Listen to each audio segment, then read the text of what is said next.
नमस्कार दोस्तों, स्वागत है आप सभी का फिर से एक बार आपके अपने YouTube channel study for government jobs पर। आज हम अपने टाइम एंड वर्क के क्वेश्चंस की और प्रैक्टिस करने वाले हैं, कुछ और कंसेप्ट सीखेंगे। So without any delay let's start. आज का फर्स्ट क्वेश्चन है, there is sufficient food for 60 men for 32 days, और 24 डेज के बाद क्या होता है, 20 लोग छोड़ के चले जाते हैं। अब ये जो बाकी का खाना बचा हुआ है ये कितने दिन तक चलेगा, बाकी के बचे हुए मैन के लिए हमें ये निकालना है।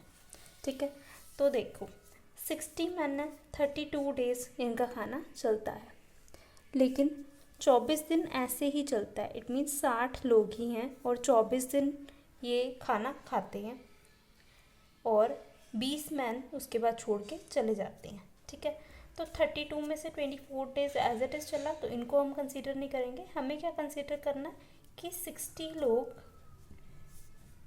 जो है बचा हुआ टाइम, मतलब 32 में से 24 डेज माइनस करेंगे, बाकी बचेगा 8। 60 पीपल 8 डेज में इतना खाना खाते होंगे, और अब कितने लोगों ने खाना है, 20 छोड़ के गए हैं, 60 में से 20 गया, बाकी बचा 40, तो 40 लोग खाना खाएंगे।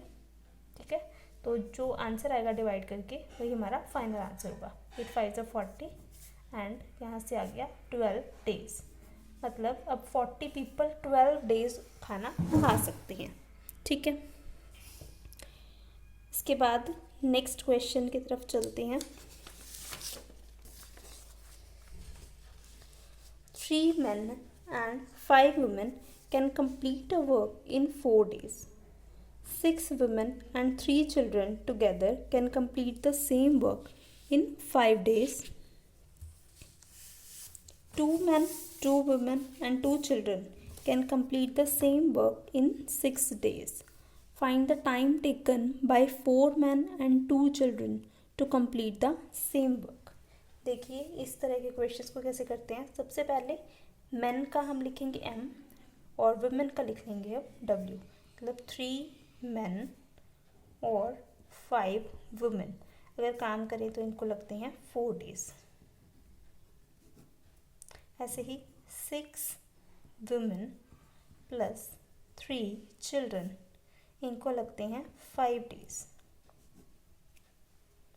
And then 2 men, 2 women, 2 children अगर ये सब मिल के करते हैं तो इनको लगते हैं 6 days। ठीक है, तो हम क्या करेंगे, यहाँ से इनको मल्टीप्लाई करेंगे, मतलब 3 men 4 days तक काम कर रहे हैं, इट मीन्स हम बोल सकते हैं 12m। ठीक है, ऐसे ही 5 को भी 4 से मल्टीप्लाई कर देंगे तो आ जाएगा 20w। यहाँ से निकालेंगे सेम चीज़, तो आएगा 6 × 5 मतलब 30w plus 5 × 3 15c and then 12m, 12 women, 12c। ठीक है, अब ये जो वैल्यूज़ है ना ये आपस में इक्वल हैं। ठीक है, तो हम इनको इक्वल भी रख सकते हैं। सो मान लेते हैं इक्वेशन 1 है, इक्वेशन 2 है एंड ये इक्वेशन 3 है। अगर हम इक्वेशन 3 में से इक्वेशन 2 को माइनस करते हैं, क्योंकि मुझे यहाँ पे दिख रहा है कि यहाँ पे भी 12m है और यहाँ पे भी 12m है, अगर हम इन दोनों को इक्वल रखेंगे क्योंकि दोनों ही टोटल वर्क के इक्वल हैं, ठीक है, तो 12m से 12m कैंसिल आउट हो जाएगा। तो मैंने लिखा 12m plus 20w is equal to 12m plus 12w plus 12c। 12m से 12m कैंसिल, अब 20w में से 12w माइनस होगा, आंसर आ जाएगा 8w is equal to 12c। और यहाँ से हम चाइल्ड और वुमेन की एफिशिएंसी निकाल सकते हैं। तो w/c इनकी एफिशिएंसी कितनी आएगी, 12/8, इट मीन्स 3/2। अगर एक वुमेन की एफिशिएंसी 3 है और चाइल्ड की 2 होगी। ठीक है, अगर वुमेन की 3 है, चाइल्ड की 2 है, तो यहाँ से हम टोटल वर्क निकाल सकते हैं, इनमें से किसी भी इक्वेशन में पुट कर दें। तो मैं यहाँ क्या करती हूँ, सेकंड में पुट कर देते हैं, क्योंकि यहाँ पे w और c है, ये कम्प्लीटली एलिमिनेट हो जाएगा और हमारे पास कंप्लीट वैल्यू आ जाएगी। ठीक है। तो 30W मतलब 30 इंटू 3 90 प्लस 15C, C की वैल्यू है 2, तो 15 into 2 30। It means 120 units complete work है। ठीक है। अब 120 यूनिट्स काम हो रहा है, तो हमें ये निकालना है कि मैन कितने टाइम में करेंगे, क्योंकि हमसे यहाँ पूछा हुआ टाइम टेकन बाय 4 मैन, तो मैन की एफिशिएंसी निकालनी है। अब 12 मैन प्लस 20 विमेन मिलकर यही 120 यूनिट्स कर रहे होंगे, लेकिन 20W की वैल्यू कितनी है, 20 इंटू 3 60। तो 120 यूनिट्स में से 60 यूनिट्स तो कर दिया विमेन ने। ठीक है, 120 में से 60 कर दिया विमेन ने, बाकी के 60 जो है ये मैन कर रहे होंगे। तो 60 यूनिट्स जब 12 मैन कर रहे हैं तो इनको करने में लगेंगे 5 यूनिट्स, मतलब मैन की एफिशिएंसी आ जाएगी 5 यूनिट्स। अब हमें निकालना क्या था, time taken by 4 man and 2 children. तो 4 मैन मतलब 4 इंटू 5, देख 4 मैन और 2 चिल्ड्रन कितने टाइम में ये काम कंप्लीट करते हैं। मैन की एफिशिएंसी अभी हमने निकाली, कितनी आई 5 यूनिट्स। 4 इंटू 5 कितना आया 20, और 2C, C की एफिशिएंसी कितनी है 2, मतलब 2 इंटू 2 4। इट मीन्स एक दिन में 24 यूनिट्स काम हो रहा है, और हमें करवाना है 120 यूनिट्स।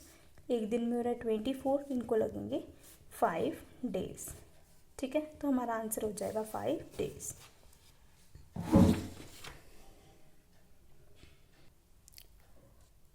नेक्स्ट क्वेश्चन है आज का,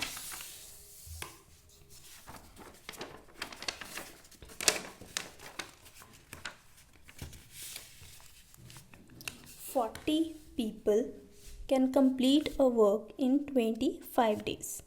ठीक है, they started working and 15 people left the work after X days। मतलब 40 लोग हैं, एक काम को ये 25 दिन में कर सकते हैं।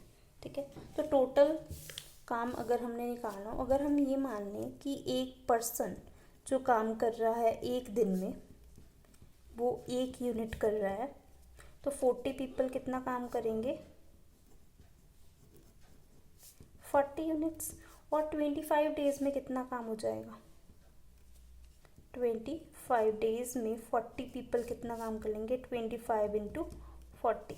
ये सब आपको ओरली करना है, मैं लिख के दिखा रही हूँ। ठीक है, तो यहाँ आंसर आ जाएगा 1000 यूनिट्स। इतना, इसका मतलब टोटल वर्क है ये 1000 यूनिट्स। बट क्या हुआ कि कुछ दिन तो इन सब ने मिल के काम किया, लेकिन उसके बाद 15 पीपल छोड़ के चले गए। फिर हमें बताया हुआ है अगर ये सारा काम 34 डेज में कंप्लीट हुआ है तो x की वैल्यू बताओ।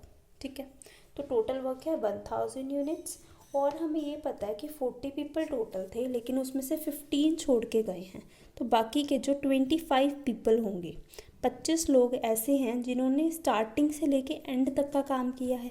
ठीक है, और कितने दिन इन्होंने काम किया 34 डेज। तो 25 पीपल जब 34 डेज काम करेंगे तो कितना काम हो जाएगा, इट विल बी 850 यूनिट्स।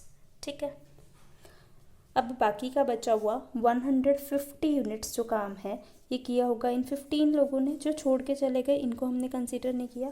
तो 150 यूनिट्स काम किया 15 लोगों ने, आंसर आ जाएगा 10। इट मीन्स 10 दिन के बाद ये लोग छोड़ के चले गए थे, तो x की वैल्यू क्या आ गई 10 डेज। क्लियर है। Next question is A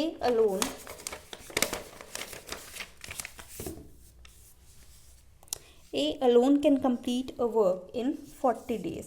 A अकेला कोई काम कर रहा है 40 डेज में, B अकेला कर रहा है 50 डेज में, C अकेला कर रहा है 60 डेज में।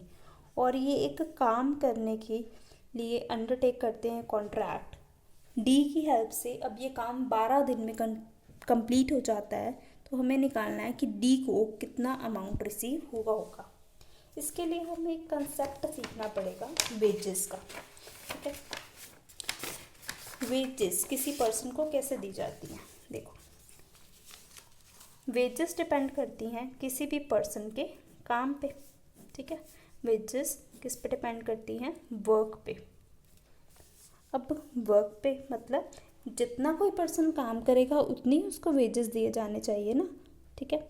इसलिए वेजेस दो चीज़ों पर डिपेंड करती है। वर्क का मतलब क्या है? दो चीज़ों को मल्टीप्लाई करके आता है। एक तो टाइम कोई पर्सन कितना लगा रहा है, दूसरा एफिशिएंसी, ठीक है।